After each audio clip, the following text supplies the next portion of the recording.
Selamat bergabung di channel YouTube Victorious Community. Selamat beribadah.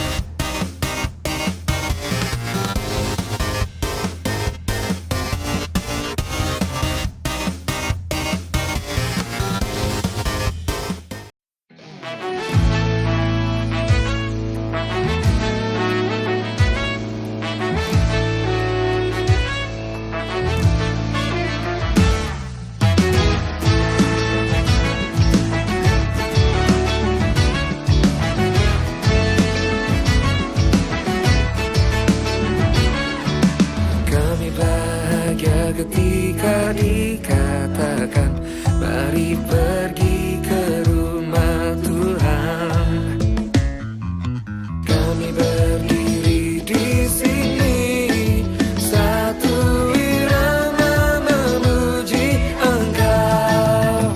We are so happy, kami bernyanyi lagu riang gembira.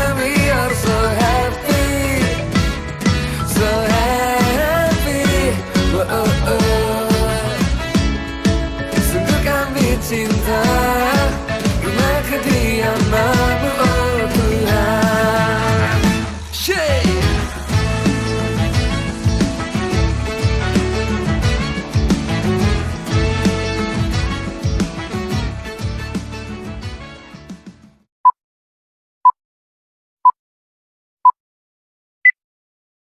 Puji nama Tuhan, shalom semuanya. Selamat datang. Kita masih bisa bergabung kembali di dalam channel YouTube Victorious Community. Biarpun kita secara online, tapi kita bersyukur kalau Tuhan masih memberikan kita kesempatan. Yuk kita mau tundukkan kepala, kita mau berdoa. Tuhan Yesus, terima kasih untuk kesempatan hari ini. Kau izinkan setiap umat-Mu bergabung walau secara online. Biarlah Kau bawa setiap hati kami yang rindu untuk menyembah. Karena kami percaya, kami menyembah Tuhan Yesus yang luar biasa. Dan inilah pujian dan persembahan kami Tuhan. Hanya nama-Mu saja yang dipermuliakan. Terima kasih. Haleluya. Amin. Kami rindu Tuhan Yesus. Kami mau selalu berdiam di dalam rumah-Mu.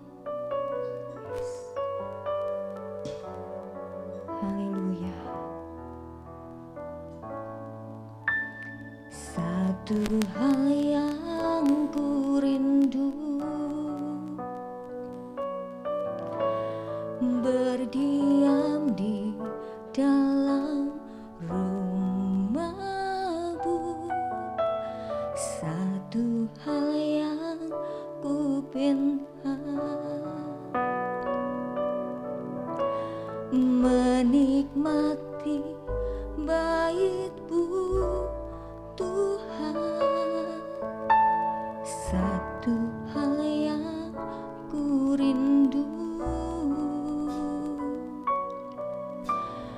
berdiam di dalam rumah-Mu.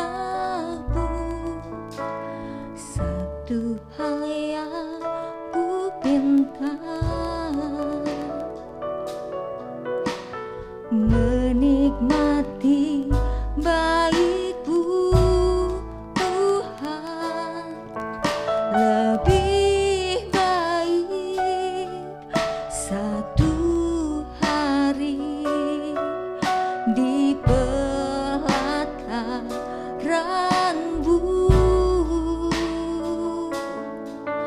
daripada 1000 hari di tempat lain.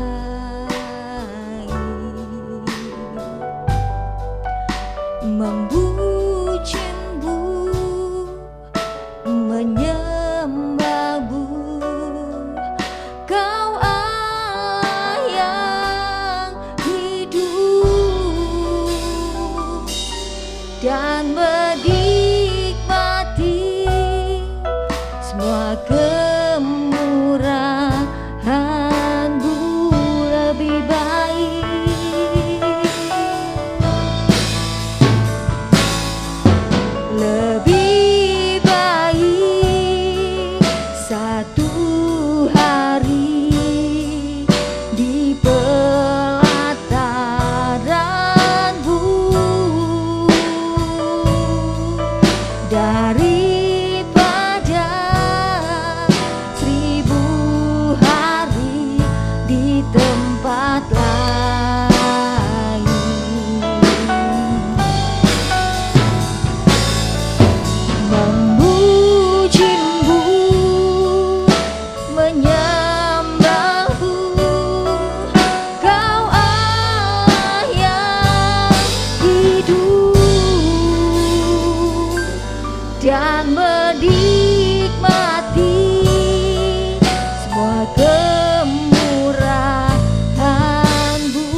sama-sama kita nyanyikan kembali.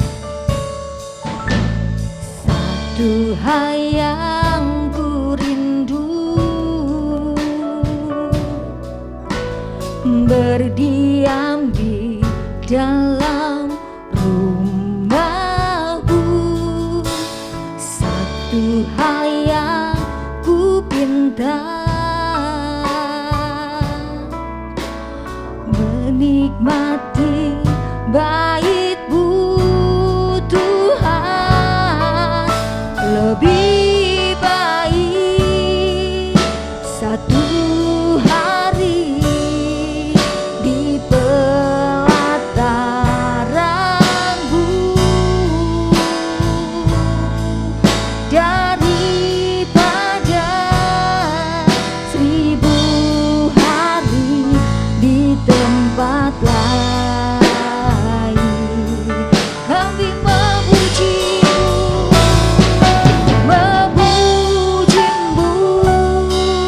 menyembah-Mu. Kau Allah yang hidup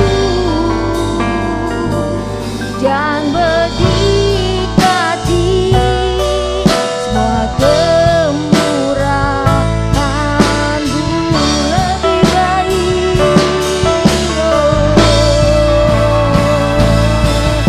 lebih baik satu hari di pelataran-Mu daripada 1000 hari di tempat lain.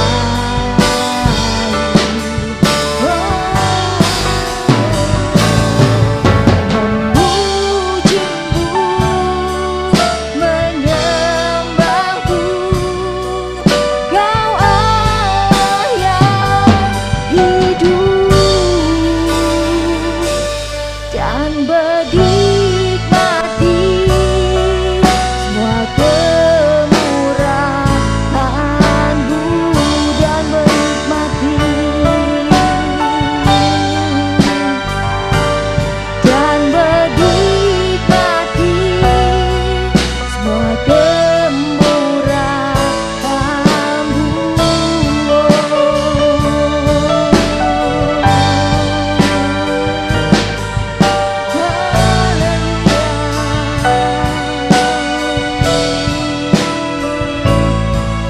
satu hal yang kami rindu Tuhan, berdiam di dalam bait-Mu.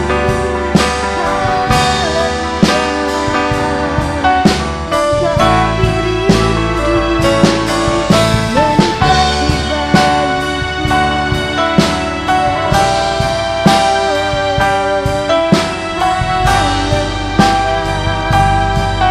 terima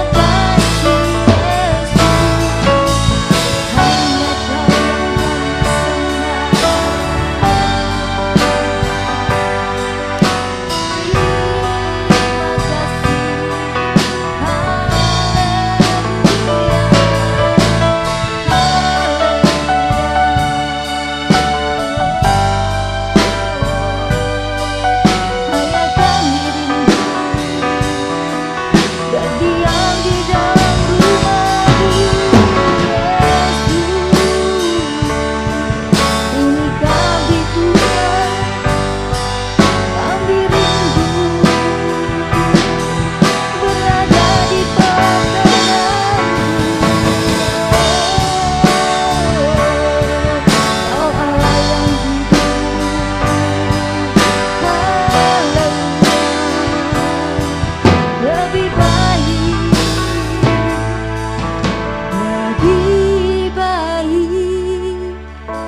satu hari di pelataran-Mu daripada 1000 hari di tempat lain.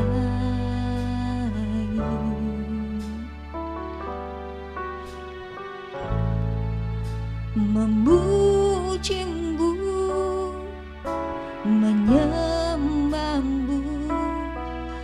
Kau Allah yang hidup dan menikmati semua kemurahan-Mu. Yes, haleluya, thank you Jesus, yes. Haleluya, terima kasih Tuhan Yesus, terima kasih Bapa. Saatnya kami siap untuk bersorak-sorai memuji Tuhan, amin. Yuk yang di rumah kita mau meninggikan Tuhan Yesus kita, haleluya.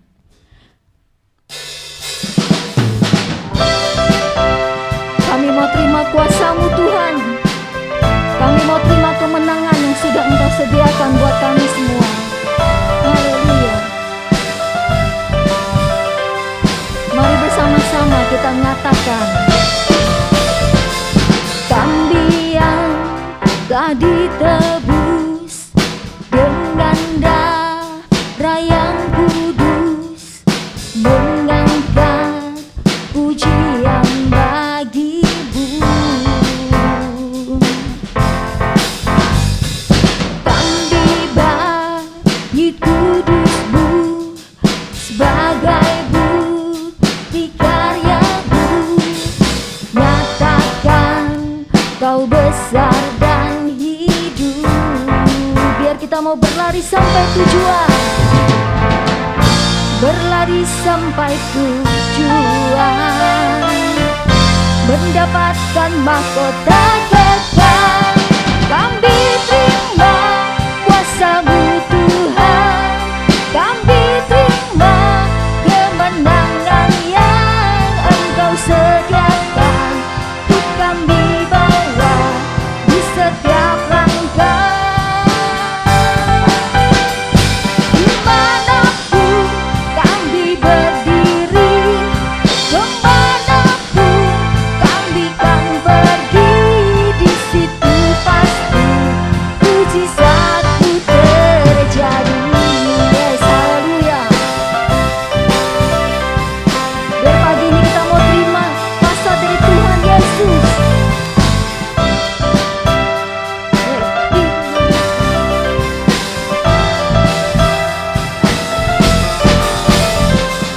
Kami yang telah ditebus dengan darah yang kudus, mengangkat pujian bagi-Mu. Kami sebagai bait kudus-Mu, kami bagi kudus-Mu sebagai bukti karya-Mu, nyatakan Kau besar dan hidup.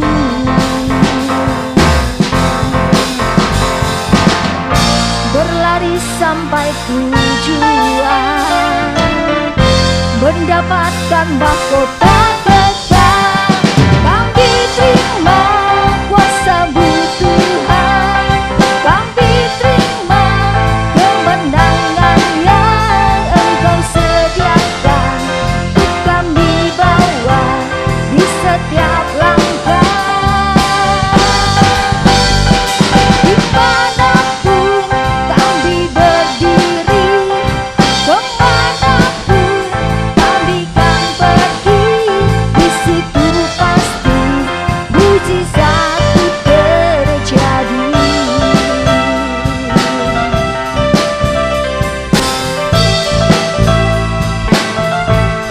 Ya, kita mau berlari, berlari sampai tujuan, mendapatkan mahkota kekal. Kami terima kuasa-Mu Tuhan, kami terima kemenangan yang Engkau sediakan untuk kami bawa di setiap langkah. Dimanapun kami berdiri, kemanapun kami kan pergi, di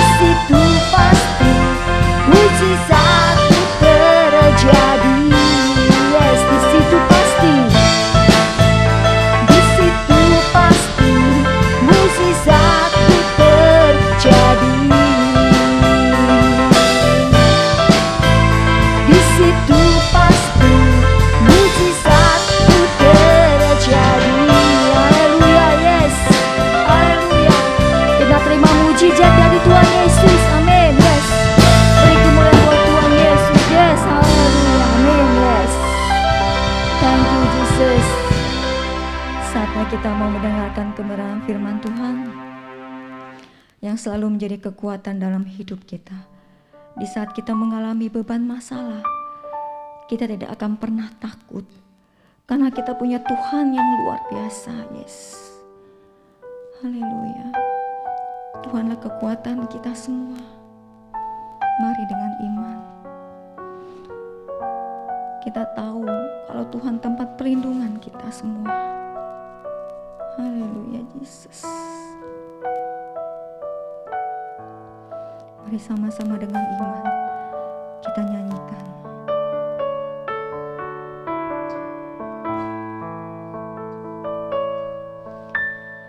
Engkaulah kekuatanku,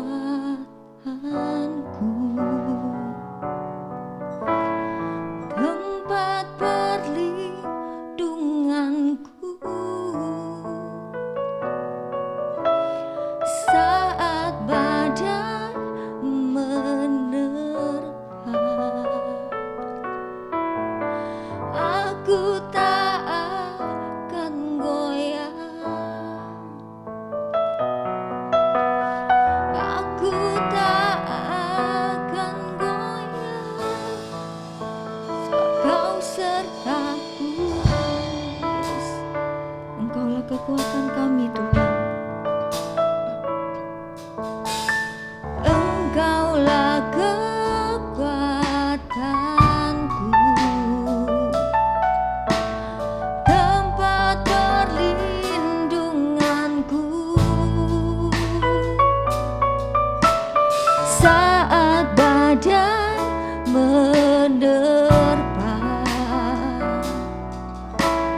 aku tak akan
sukacitaku sejauh lagi sejauh lagi dari bumi, begitu besarnya kasih-Mu, penuhi hati kami yang rindu menyembah-Mu, Yesus. Sejauh lagi dari bumi, begitu besarnya kasih-Mu, Kaulah Tuhan, kekuatanku, sukacitaku, Kaulah Tuhan, Kaulah Tuhan, kekuatanku, sukacitaku, Kaulah Tuhan, Kaulah Tuhan, kekuatanku, sukacitaku. Yes, haleluya, thank you Jesus. Yes, haleluya Bapak. Terima kasih Bapak, inilah pujian dan persembahan kami Bapak. Biar layak di hadapan-Mu. Kami siap untuk mendengarkan kebenaran firman-Mu Bapak. Terima kasih Bapak, terima kasih dalam nama Tuhan Yesus. Haleluya, amin. Shalom jemaat GBI Ketapang Utara yang saya kasihi di dalam Tuhan Yesus Kristus. Senang sekali saya Pendeta Ruben Adi Abraham bisa melayani Anda dalam ibadah online ini. Saya tentu berterima kasih kepada Bapak Pendeta Muda Rudi Purnama, Gembala Sidang GBI Ketapang Utara untuk kesempatan yang telah dipercayakan. Baiklah, pada hari ini saya akan menyampaikan firman dengan judul Karunia versus Karakter. Mari kita baca Matius 7 ayat 21 sampai 23 yang berbunyi demikian. Bukan setiap orang yang berseru kepadaku Tuhan, Tuhan akan masuk ke dalam kerajaan sorga, melainkan dia yang melakukan kehendak Bapakku yang di sorga. Pada hari terakhir banyak orang akan berseru kepadaku, Tuhan, Tuhan, bukankah kami bernubuat demi namamu dan mengusir setan demi namamu dan mengadakan banyak mujizat demi namamu juga? Pada waktu itulah aku akan berterus terang kepada mereka dan berkata, aku tidak pernah mengenal kamu, enyahlah daripadaku kamu sekalian pembuat kejahatan.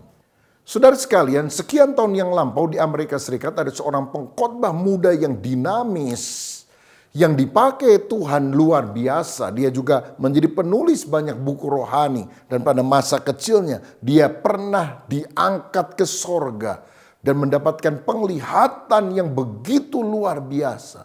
Tapi ternyata dia jatuh di dalam dosa dan pelayanannya berantakan karena dia ternyata seorang gay. Lalu banyak orang berpikir, dia yang pernah diangkat ke sorga lihat Tuhan Yesus saja bisa jatuh dalam dosa gitu, apalagi kita yang gak pernah lihat Tuhan Yesus. Kenapa hal itu bisa terjadi?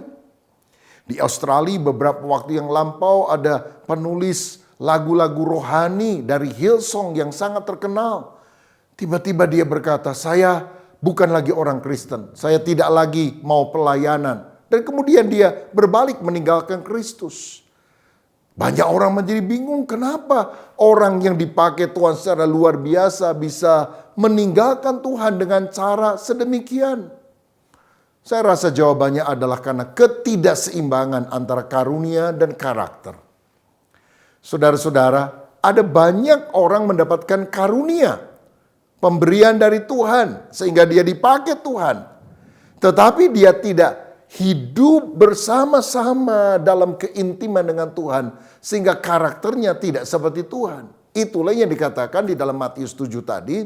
Pada hari terakhir banyak orang berkata, Tuhan, Tuhan, aku sudah bernubuat, aku sudah mengusir setan, aku sudah menyembuhkan dalam namamu. Tapi Tuhan bilang, enyahlah kamu pembuat kejahatan, aku tidak pernah mengenal kamu. Kalau saudara lihat ayat sebelumnya, ayat 15, ternyata mereka adalah kelompok nabi palsu, jadi orang yang kelihatannya dianggap Kristen, tapi ternyata mereka sebetulnya tidak pernah lahir baru atau tidak sungguh-sungguh hidup tetap di dalam iman kepada Tuhan Yesus Kristus.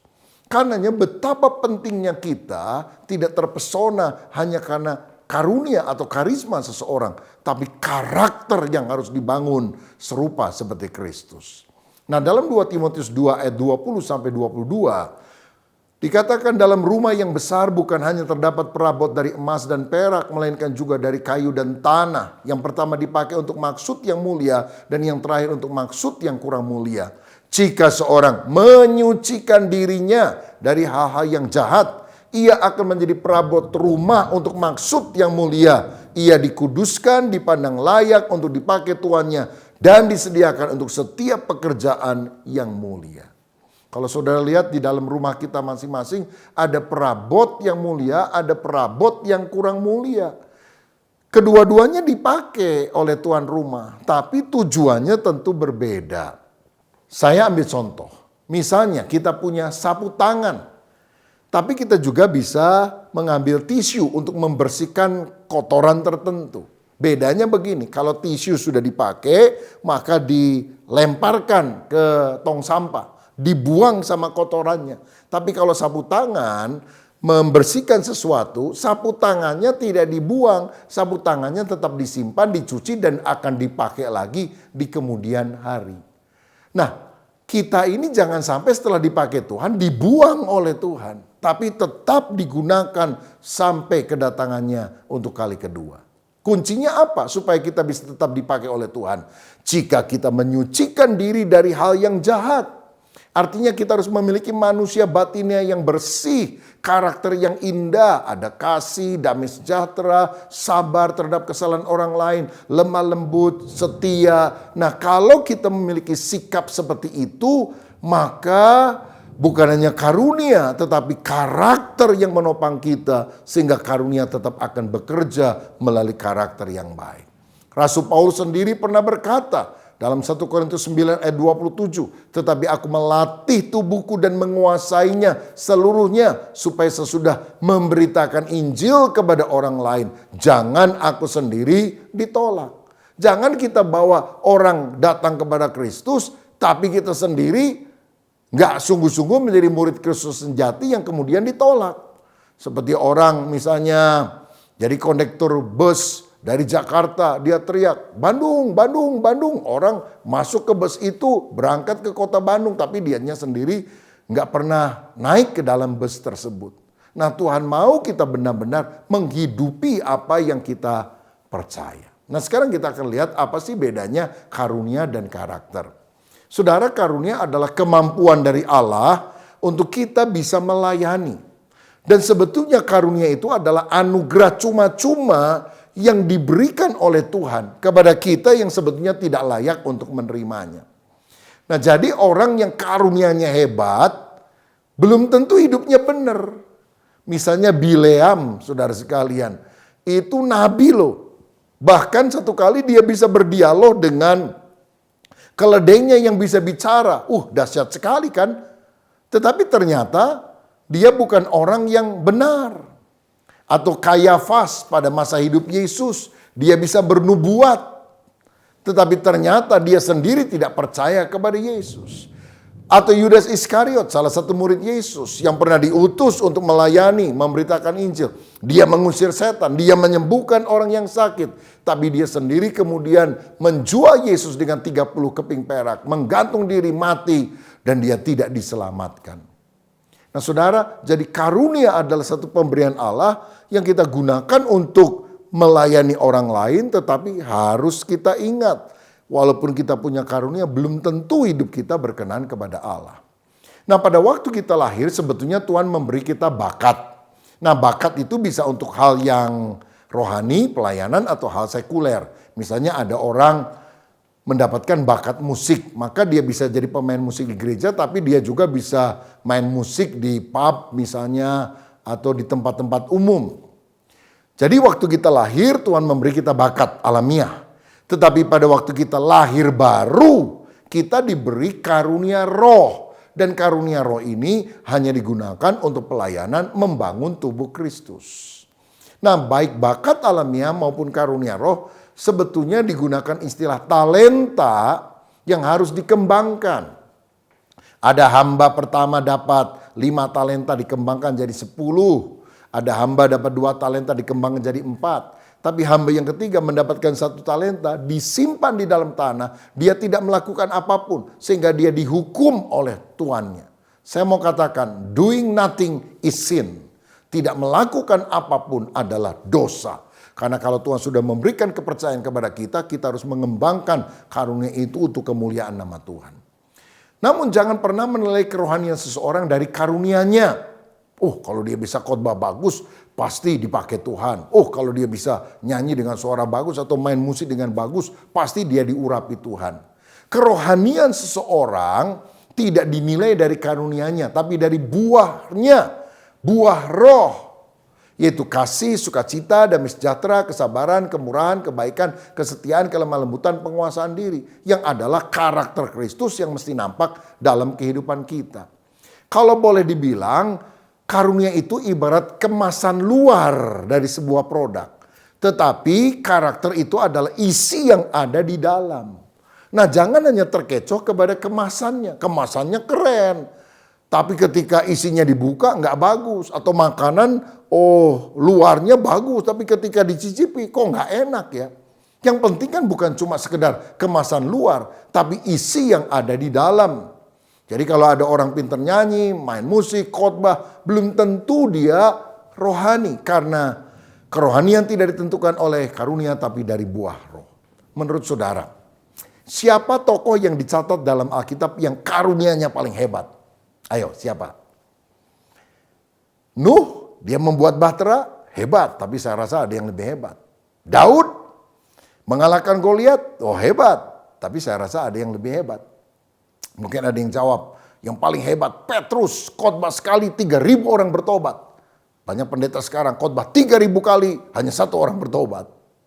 Tapi mungkin ada yang bilang, ada yang lebih hebat. Paulus, dia menulis hampir setengah kitab perjanjian baru. Dia mendirikan jemaat di mana-mana. Mereka orang-orang dengan karunia hebat. Tapi menurut hemat saya, tokoh yang dicatat di dalam Alkitab yang karunianya paling hebat adalah Lucifer. Loh, kok bisa Lucifer? Loh iya saudara, dia itu malaikat pemimpin paduan suara sorga. Yang dipimpin bukan manusia, yang dipimpin malaikat loh saudara. Bahkan tubuhnya itu penuh dengan alat musik. Goyang aja sedikit. Waduh, alat musik dengan begitu indah. Itu terdengar. Suaranya juga suara malaikat, saudara, kalau nyanyi. Tapi karena dia sombong, tidak punya karakter seperti Kristus. Akhirnya dia dicampakkan menjadi iblis, saingan Allah di bumi ini. Nah, karenanya Tuhan ingin agar kita punya karakter. Karakter itu adalah watak asli kita. Siapa kita sesungguhnya. Dan ini terbentuk dari kebiasaan yang diulang-ulang. Misalnya kita biasa nipu, lama-lama jadi penipu. Kalau sudah penipu itu sudah kebiasaan yang menjadi watak atau sifat kita. Biasa bohong, lama-lama jadi pembohong. Tapi kalau kita biasa ramah, maka kita akan disebut sebagai peramah. Nah, pada waktu kita lahir, kita sebetulnya memiliki temperamen. Sifat dasar pembawaan kita sejak lahir. Ada yang membedakan antara introvert, orang yang lebih banyak melihat ke dalam. Ada yang ekstrovert, yang lebih terbuka. Ada yang membagi di dalam 4 temperamen dasar. Pertama, kolerik, dominan atau keras. Yang kedua, sanguin, tipe intim, ramah, ya, gampang bergaul. Yang ketiga, melankolik atau cermat. Orang melankolik itu detil sekali, ya, pemikir. Dan yang keempat adalah flegmatik, tipe stabil, tipe cinta damai, nggak mau ribut. Jadi pada waktu kita lahir, kita memiliki temperamen yang berbeda antara satu orang dengan orang yang lain. Tapi pada waktu kita lahir baru, Tuhan menaruh benih buah roh. Agar karakter kita menjadi seperti Kristus. Nah, temperamen itu pasti ada plusnya, ada minusnya. Tetapi kalau buah roh itu hanya ada plusnya. Jadi kalau kita sudah dipenuhkan dengan Roh Kudus karena beriman kepada Kristus, temperamen dasar kita nggak berubah. Tapi hal yang buruk itu, yang negatif, dihilangkan atau ditutupi oleh karakter yang indah. Sehingga yang positif tetap nampak, tapi yang karakter itu menjadi sirna karena buah roh, karakter Kristus yang indah itu telah menguasai kehidupan kita. Nah, buah roh itu sendiri merupakan tanda kedewasaan rohani dari orang yang percaya. Dan ini merupakan hasil proses pembentukan manusia batiniah yang ada di dalam lewat disiplin. Disiplin pikiran, disiplin perkataan, disiplin perbuatan. Jadi saudara sekalian, karakter itu lebih berkaitan dengan inner man. Apa yang ada di dalam batin kita. Saudara ingat pada waktu Yesus dibaptis, dia belum pelayanan apa-apa kan. Tapi Bapa berkata, inilah anakku yang kukasihi, kepadanyalah aku berkenan. Coba pikirkan. Apa yang menyebabkan Bapak memuji dia? Apakah Yesus sudah menyembuhkan orang? Sudah mengusir setan? Sudah berjalan di atas air? Sama sekali tidak. Belum. Tetapi kenapa Bapak memuji dia? Karena yang Bapak lihat inner man. Manusia batinnya yang bersih, yang tulus, yang murni dalam diri Yesus. Nah, kita seringkali lebih menekankan public life daripada inner life. Padahal manusia melihat apa yang di depan mata, public life. Tapi Tuhan melihat hati, inner life. Karakter itu adalah inner life yang harus dibangun. Sehingga roh kita manis di hadapan Tuhan. Kita adalah anak Tuhan yang taat, punya hati nurani yang murni. Dan mendisiplin segala keinginan daging, menguasainya. Baik pikiran, lidah, makanan, emosi, hawa nafsu, dan sebagainya. Karena itu karakter sangat penting. Karunia memang perlu saudaraku. Tapi karakterlah yang harus dikejar. Karena dalam 1 Korintus 14 ayat 1 dikatakan, kejarlah kasih itu. Nah, kasih kan adalah karakter, buah roh. Dan usahakanlah dirimu memperoleh karunia-karunia roh. Karunia roh harus diusahakan kita miliki. Tapi yang harus dikejar bukan karunia. Yang harus dikejar adalah kasih, yang adalah karakter ilahi. Nah, tujuan pertumbuhan rohani kita sebetulnya adalah menjadi serupa seperti Yesus Kristus. Roma 8 ayat 29. Jadi fokus hidup kita mesti Kristus. Bukan sukses. Bukan dikenal orang. Bukan kaya raya, makmur. Tapi kita harus makin mirip seperti Kristus. Nah, saudara sekalian, jadi inti kehidupan Kristen itu bukan kejar kenyamanan. Tapi keserupaan dengan Kristus. Karena kalau kita intim dengan dia, mengenal Kristus secara pribadi, maka sungguh-sungguh karakter kita akan diubahkan menjadi serupa seperti dia. Nah, sekarang bagaimana caranya kita bisa memiliki karakter yang indah? Saya melihat ada dua sarana utama untuk kita bisa memiliki karakter ilahi. Yang pertama, melalui persekutuan dengan Roh Kudus. Dalam 2 Korintus 3 ayat 18 dikatakan, dan kita semua mencerminkan kemuliaan Tuhan dengan muka yang tidak berselubung. Dan karena kemuliaan itu datangnya dari Tuhan yang adalah roh, maka kita diubah menjadi serupa dengan gambarnya dalam kemuliaan yang semakin besar. Saudara, kita akan berubah kalau kita sungguh-sungguh bergantung kepada Roh Kudus. Karena Roh Kudus kalau berkarya dalam hidup kita, dia akan bekerja keluar, memberikan kita karunia-karunia roh. Tapi dia juga akan bekerja ke dalam, membangkitkan buah roh, karakter ilahi dalam kehidupan kita. Dalam Roma 5 ayat 5 dikatakan, dan pengharapan tidak mengecewakan, karena kasih Allah telah dicurahkan di dalam hati kita oleh Roh Kudus yang telah dikaruniakan kepada kita. Jadi menurut ayat ini, apa cirinya orang itu penuh dengan Roh Kudus? Kasih Allah ada di dalam hatinya. Penting sekali saudara, karunia-karunia, bahasa roh dan sebagainya. Tetapi ingat, cirinya orang itu benar-benar penuh Roh Kudus. Kasih Allah mengalir dalam kehidupannya. Karena Roh Kudus bekerja keluar melengkapi dengan karunia, tapi juga ke dalam membuat karakter kita makin indah. Nah, saudara sekalian, kita perlu tahu dalam Alkitab ada dua jenis pengurapan yang kita perlu terima. Yang pertama, pengurapan dari atas. Kisah 1 ayat 8 berkata, kamu akan menerima kuasa kalau Roh Kudus turun ke atas kamu. Jadi pengurapan dari atas yang turun dalam hidup kita. Nah, ini berkaitan dengan karunia rohani. Murid-murid yang semula takut, tetapi ketika Roh Kudus turun ke atas mereka, mereka berani bersaksi dan bahkan membaptis orang yang percaya kepadanya. Tapi ada jenis pengurapan kedua, yaitu pengurapan dari dalam. Ya, orang yang percaya kepada Yesus dari dalam hatinya akan mengalir aliran-aliran air hidup. Dan ini sebetulnya berkaitan dengan karakter. Coba saya bandingkan antara Simson dan Yusuf. Simson itu menerima pengurapan dari atas. Setiap kali Roh Allah berkuasa atasnya, dia menjadi perkasa, dia merobek mulut singa, dia mengalahkan orang Filistin. Tapi ketika Roh Allah meninggalkan dia tidak bisa berbuat apa-apa. Berbeda dengan Yusuf yang mengembangkan pengurapan dari dalam. Walaupun dia mengalami banyak perlakuan yang tidak baik, dijual sebagai budak, difitnah oleh istri Potifar, dimasukkan penjara bertahun-tahun. Tapi karakternya itu terbangun. Dia menjadi orang yang cinta damai, murah hati, menjadi berkat, tidak membalas kejahatan dengan kejahatan, tapi dengan kebaikan. Ini karena karakternya yang dibangun. Karenanya kembangkanlah kemurahan hati. Tidak suka bertengkar, mau mengampuni orang yang bersalah, suka memberi, jadi berkat bagi orang lain. Wah, kalau kita punya dua jenis pengurapan ini, dari atas karunia dan dari dalam karakter, kita akan menjadi orang yang lengkap sempurna di hadapan Tuhan.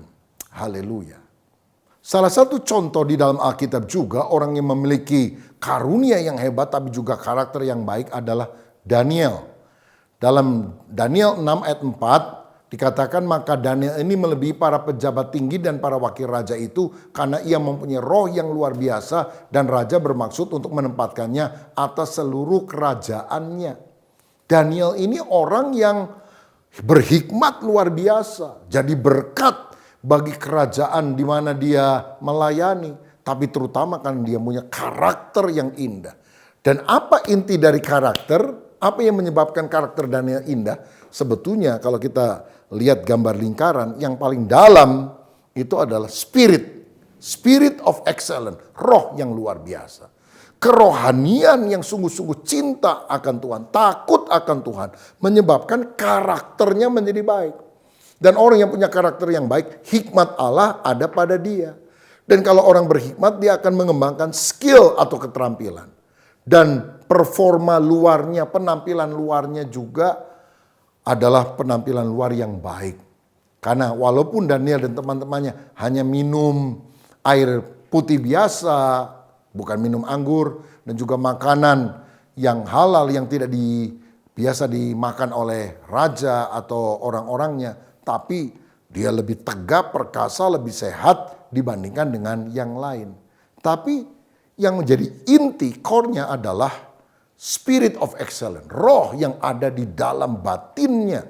Itu yang menyebabkan karakternya menjadi indah.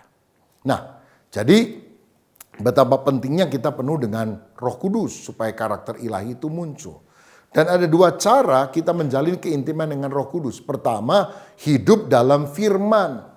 Karena kalau saudara baca dalam 2 Timotius 3 ayat 16 dan 17 dikatakan bahwa firman Tuhan itu mengajar, menyatakan kesalahan, memperbaiki kelakuan dan mendidik orang di dalam kebenaran.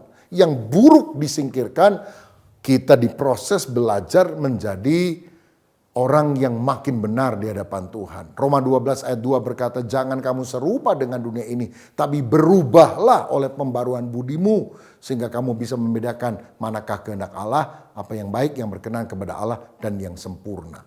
Kata berubah dari metamorfosa, berubahnya seekor ulat jadi kepompong, jadi kupu-kupu. Nah, ini akan terjadi kalau tiap hari pola pikir Kristus yang kita dapatkan dari firman itu ada dalam hidup kita dan kita taati. Tetapi orang yang hidup sungguh di dalam pimpinan Roh Kudus bukan hanya hidup dalam firman saja, tapi juga dia hidup di dalam doa. Yakobus 4 ayat 8 berkata, mendekatlah kepada Allah dan dia akan mendekat kepadamu. Ada ungkapan berkata, nearness is likeness. Semakin kita dekat, semakin kita serupa dengan apa yang kita dekati. Nah, kalau kita dekat-dekat sama Tuhan, kita akan makin serupa dengan Tuhan. Karena itu tiap hari mari kita baca Alkitab. Tiap hari mari kita berdoa, baik doa pribadi maupun doa bersama-sama. Apakah sudah bisa onsite ataukah masih harus online? Apakah sudah bisa tatap muka atau setidaknya tatap layar? Mari kita sungguh bergantung kepada Roh Kudus dengan cara hidup dalam firman dan hidup di dalam doa. Dan cara yang kedua, yang terakhir, bagaimana supaya karakter ilahi itu muncul dalam hidup kita sehingga bukan hanya karunia yang kita miliki tetapi karakter yang indah, yaitu melalui kesulitan hidup, saudara. Kesulitan hidup ternyata alat Allah untuk merubah karakter yang buruk itu disingkirkan dan mengganti dengan karakter indah. Kesulitan hidup itu bisa terbagi dalam dua hal juga. Yang pertama, keadaan yang tidak menyenangkan.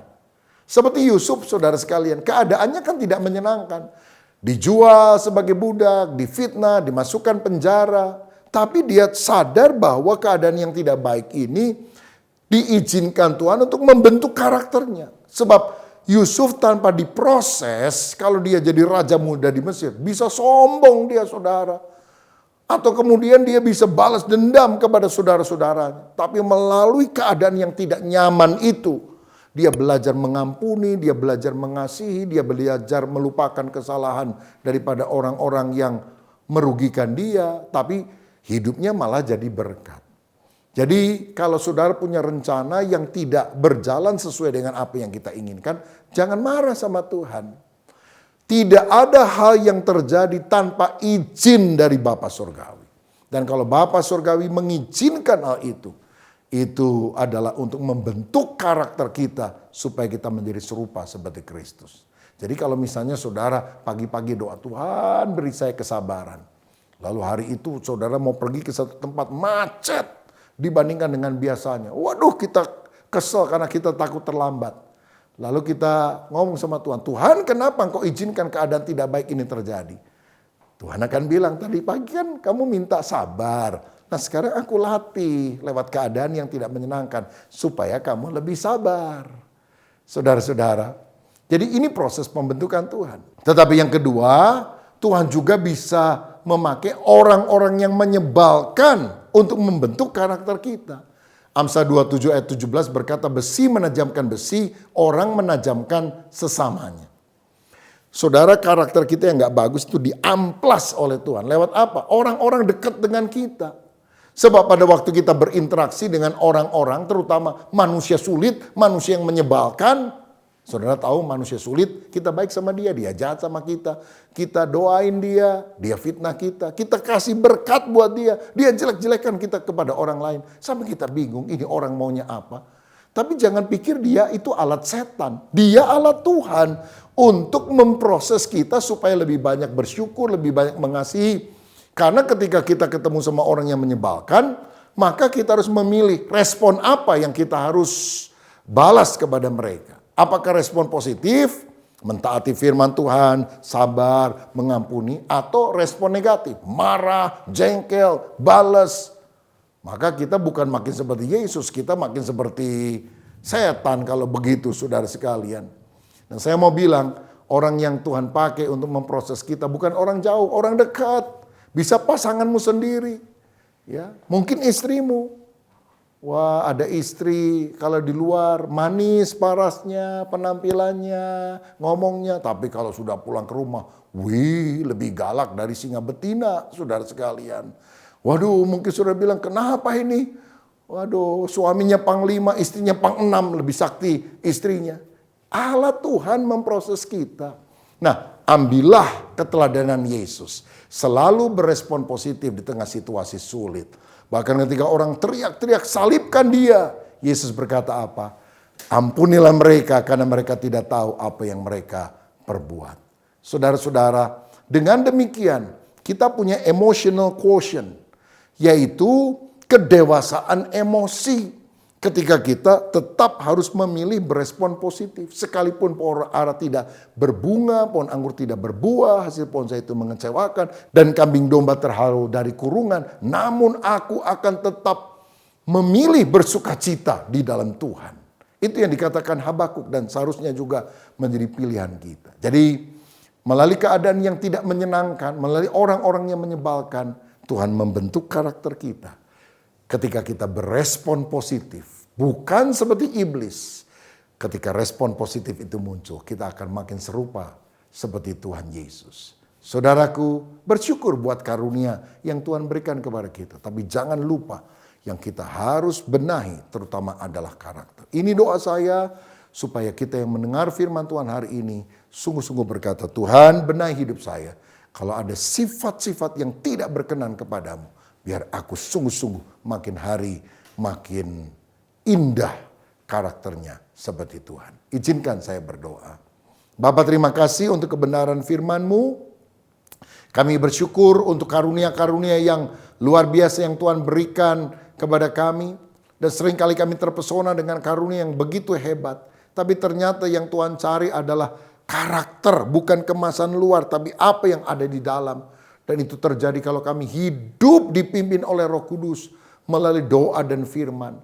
Dan kami juga tahu Tuhan mengizinkan keadaan hidup yang sulit. Dan juga orang-orang yang menyebalkan, yang menyebabkan kami bisa berespon positif dalam keadaan yang negatif itu. Dan karakter kami menjadi serupa seperti Kristus.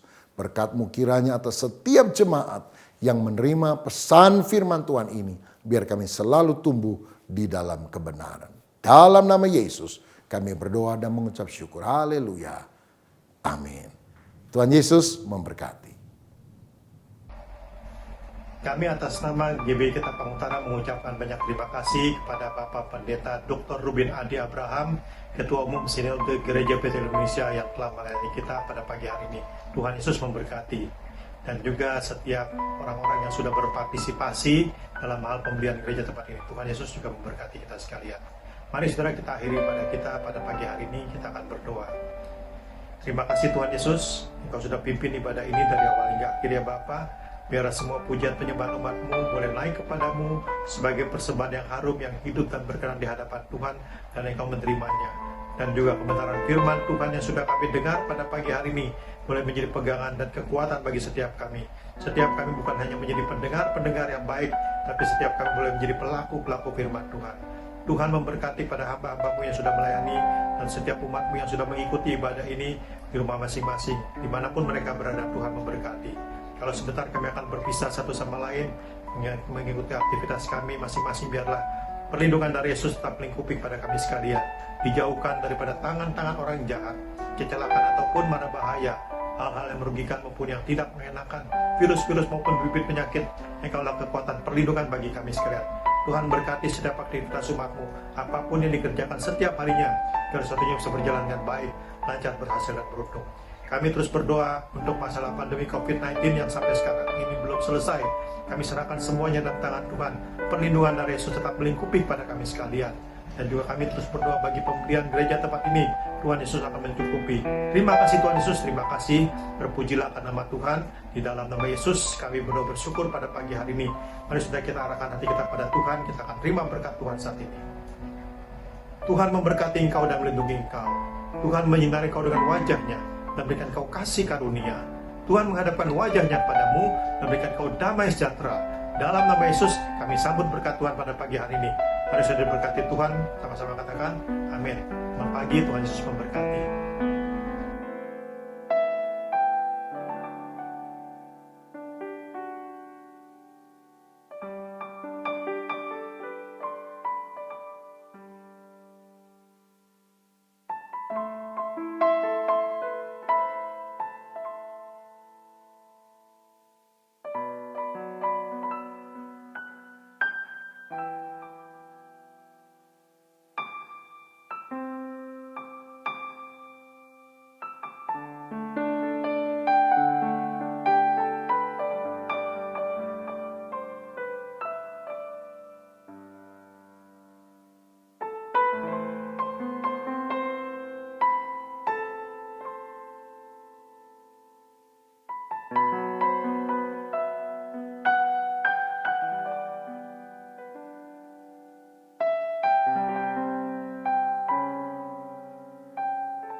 Baru saja Anda menyaksikan channel YouTube Victory Victorious Community. Sampai jumpa di ibadah selanjutnya. Tuhan Yesus memberkati.